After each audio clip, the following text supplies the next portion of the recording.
He's gearing up for his next release, LSD 2. I'm here with Dibakar. Welcome to NDTV. Thank you for having me. After 14 years, you're back again with LSD. The first time we saw LSD, it was something so different and so new for everybody. What took so long? Why did you wait for so long? Ekta called me up and said that let's make LSD 2 around 2019 or 20. That's when a decade had passed. I don't think LSD 2 would have been possible before that decade because life had to happen. And we had to make sure that LSD 2 really takes that jump forward from LSD 1 because you need to live to make another film. So that's when she talked about it, and at that time I was making Tees, my Netflix original, which hasn't been released. So I said, okay, fine, let's start thinking about it. Then Tees finished, and then COVID started. So when COVID finished, that's when we started, and in fact we finished the film within a year and a half. In an interview, you said that I almost quit filmmaking while making LSD 2. Why is that? Can you explain what that means? I was saying it half in joke. I mean, that moment comes for a moment, fuck it, I don't want to do it and all that, so whatever. No. Was it frustrating at any point? It's frustrating even now. I mean, Ekta and I are trying to get a low budget indie film out on theatres and trying to get people into it. We don't have any marketing budget. We don't even have one single hoarding. Everything that we are doing is actually online and through the virtual world, through social media and everything. That's how small indie films of today survive. And to try and get it out on theaters, it's a big step. So it's like not frustrating, it's scary. You're living through a constant fight. You're always fighting. You're always pushing back. You're always trying to take blows from somewhere. Okay, this won't happen, that won't happen. Money's aren't there to do this. Then you try and figure out what's the smartest way to do that. So it's non-stop. It's like war. We know that Urvi Javed, who always makes headlines, is part of the film. Tell me, what was your first impression when you saw her, and then when you met her? Was it different? When I saw her, I realized that this person has a sense of humor, and she can make fun of herself. And whatever she's doing, it's a considered plan to provoke and challenge, where she's making her body and herself the plane of the center of the struggle, of the fight, of the provocation, of the challenge. Urfi reveals her body, but none of us dare to call it pornographic because there's nothing pornographic about it.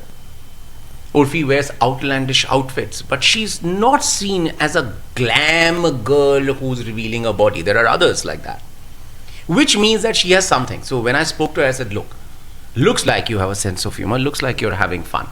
Will you be able to act yourself and yet have fun and poke fun at yourself? She says, I'm on.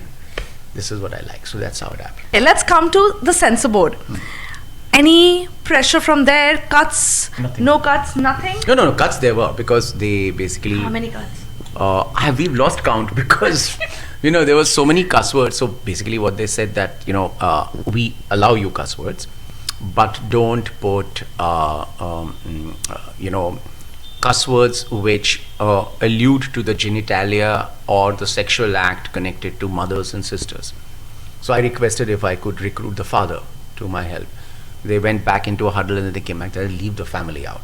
So from there, I was left to choose from genitalia and other such details. But the female genitalia was out of bounds. So I could only do what I could do with the male genitalia. We have seen that representation is something which is very important to you. We have seen a transgender playing a transgender, but we have also seen a straight man playing a trans who is going through a phase of transformation from a man to a woman. Why did you choose a straight man to play that role and not someone who is a trans? Very interesting. That's connected to representation. See, when we sort of took Bonita for the role of Kulu in the actual in the film, Bonita is a transgender woman, an actress who has had transformational surgery. But we cast her as somebody who hasn't had transformational surgery, which means that she's a woman trapped in a man's body. It was an experience which helped us to do that.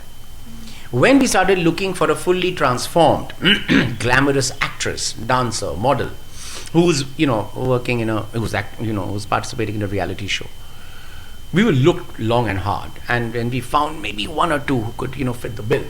But what happened was that marketing, commercials, and all, they came and they told us that, look, if you have one transgender, that's amazing for representation. If you have two transgender actors, then it's a niche film.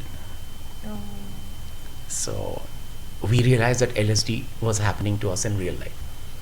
So we kind of took it in our stride and we went into that. And then I looked and then found Paritosh, and here we are. So what is next? What's lined up? Next is sleep. You need some sleep. I'm lining up sleep. Yeah. You look like you need some sleep. Thank you, Dibakar. Thank you so much. Thank you so much.